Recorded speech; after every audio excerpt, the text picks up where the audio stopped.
ಇನ್ನು ಎಲ್ಲಾ ಬಿಎಲ್ಒಗಳು ಮನೆ ಮನೆಗೆ ಹೋಗಬೇಕು, ಮಾರ್ಗಸೂಚಿಯ ಪ್ರಕಾರವೇ ಫಾರ್ಮ್ ಅನ್ನ ವಿತರಿಸಬೇಕು ಅಂತ ಹೇಳಿ ಮುಖ್ಯ ಚುನಾವಣಾ ಅಧಿಕಾರಿ ಅನ್ಬು ಕುಮಾರ್ ಖಡಕ್ ಸಂದೇಶವನ್ನ ಹೊರಡಿಸಿದ್ದಾರೆ. ಎಲ್ಲ ಚುನಾವಣಾ ಅಧಿಕಾರಿಗಳಿಗೂ ಅನ್ಬು ಕುಮಾರ್, ಎಲ್ಲ ಬಿಎಲ್ಒಗಳಿಗೂ ಅನ್ಬು ಕುಮಾರ್ ಸೂಚನೆಯನ್ನ ಕೊಟ್ಟಿದ್ದಾರೆ.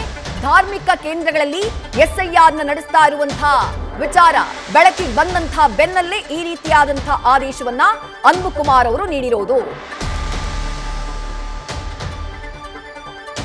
ಬೂತ್ ಮಟ್ಟದ ಅಧಿಕಾರಿಗಳು ಬಿಎಲ್ಒಗಳು ಮನೆ ಮನೆಗೆ ಭೇಟಿ ನೀಡಿ ಫಾರ್ಮ್ಗಳನ್ನ ವಿತರಿಸುವ ಬದಲು ಕಚೇರಿಗಳಿಂದಲೇ ವಿತರಿಸುತ್ತಿದ್ದಾರೆ ಅನ್ನುವಂತಹ ಆರೋಪ ಹಾಗೆ ದೂರುಗಳು ಕೇಳಿ ಬರ್ತಾ ಇದೆ.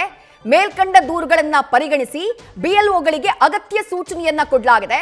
ಅವರು ಮನೆ ಮನೆಗೆ ತೆರಳಿ ಭಾರತದ ಚುನಾವಣಾ ಆಯೋಗದ ಮಾರ್ಗಸೂಚಿಗಳ ಪ್ರಕಾರ ನಮೂನೆಗಳನ್ನ ಅಂದ್ರೆ ಎನ್ಯುಮರೇಷನ್ ಫಾರ್ಮ್ ಅನ್ನ ವಿತರಿಸುವಂತಹ ಕೆಲಸ ಮಾಡಬೇಕು. ವಿಶೇಷ ತೀವ್ರ ಪರಿಷ್ಕರಣೆ ಅಂದ್ರೆ ಎಸ್ಐಆರ್ ಕಾರ್ಯಕ್ರಮದ ಎಲ್ಲಾ ಅಂಶಗಳಲ್ಲಿ ಚುನಾವಣಾ ಆಯೋಗದ ನಿರ್ದೇಶನಗಳು ಮತ್ತು ಮಾರ್ಗಸೂಚಿಗಳನ್ನ ಕಟ್ಟುನಿಟ್ಟಾಗಿ ಪಾಲಿಸಬೇಕು ಅಂತ ಹೇಳಿ ರಾಜ್ಯ ಮುಖ್ಯ ಚುನಾವಣಾ ಆಯುಕ್ತ ಅನ್ಬು ಕುಮಾರ್ ಆದೇಶವನ್ನ ಹೊರಡಿಸಿದ್ದಾರೆ. ಆ ಆದೇಶದ ಪ್ರತಿಯನ್ನ ಗಮನಿಸ್ತಾ ಇದ್ದೀರಿ. ಯಾವಾಗ ಈ ರೀತಿ ಮಸೀದಿಗಳಲ್ಲಿ, ಕಲ್ಯಾಣ ಮಂಟಪಗಳಲ್ಲಿ ಅಕ್ರಮವಾಗಿ ಎಸ್ಐಆರ್ನ ಮಾಡಲಾಗ್ತಾ ಇದೆ ಅನ್ನುವಂತಹ ಆರೋಪ ಕೇಳಿಬಂತೋ ಆ ಸಂದರ್ಭದಲ್ಲಿ ಈಗ ಮುಖ್ಯ ಚುನಾವಣಾಧಿಕಾರಿಗಳು ಹೊರಡಿಸಿರುವಂತಹ ಆದೇಶ ಇದು.